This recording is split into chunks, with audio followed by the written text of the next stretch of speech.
Russian troops continue their attempts to capture Severodonetsk. However, their attempts are unsuccessful. The enemy has partial success in Metyolkino near Severodonetsk due to fire and assault actions. Another attempted assault at Severodonetsk was repulsed by the Ukrainian Armed Forces. Nearly 600 civilians are still sheltering at the Azot plant in Severodonetsk.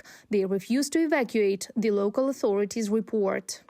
People are hiding in shelters. There are several of them.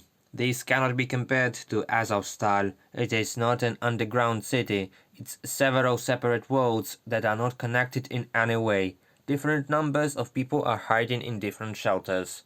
Serhiy Haidai, head of the Luhansk Regional Military Administration. Russian troops shelled 12 settlements in the Donetsk region over the past 24 hours. They focused their main efforts on Avdiivka, the regional police said. 34 civilian objects were destroyed, including 21 residential buildings, a school, a cultural center, a utility company, 3 factories, and a psychoneurological boarding school. 1 civilian was killed and 11 people were wounded.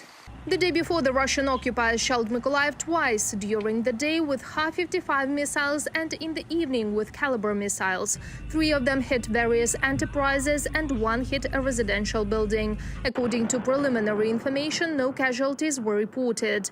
The Russian occupiers also targeted Odessa. However, the missiles fired by the enemy at the region did not reach its targets. The enemy attempted to launch 2 Onyx cruise missiles from occupied Crimea. Our air defense units, as usual, worked perfectly and shot down both missiles.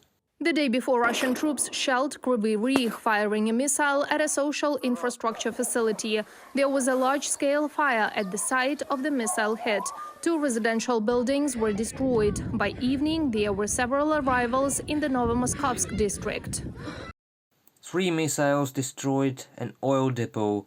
There's a big fire. Rescuers put out the flames. 3 people were wounded. They were hospitalized with burns. Valentin Reznichenko, head of the Dnipropetrovsk Regional Military Administration. Kharkiv is also under constant bombardment by the Russian occupiers. In the Izum district of the city, several Russian missiles hit a gas processing plant.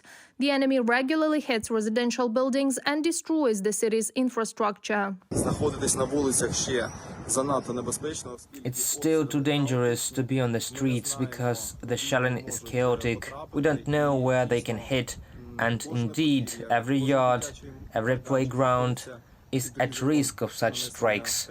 In Kherson, temporarily occupied by Russia, the car of collaborator Yevhen Sobolev, head of the penal colony, was blown up.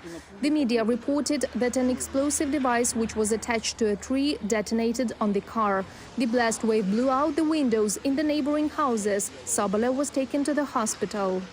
Inform Napalm reports that over the past 72 hours, the Ukrainian military has destroyed at least 7 Russian ammunition depots in occupied Donetsk by high-precision strikes. 87 Russian servicemen were eliminated by the armed forces of Ukraine on the eastern border, the Operational Tactical Group East reports. They destroyed 1 tank, 1 unmanned aerial vehicle and 5 mortars. Reported by Marina Stepanenko, Mariana Krechet, UATV News.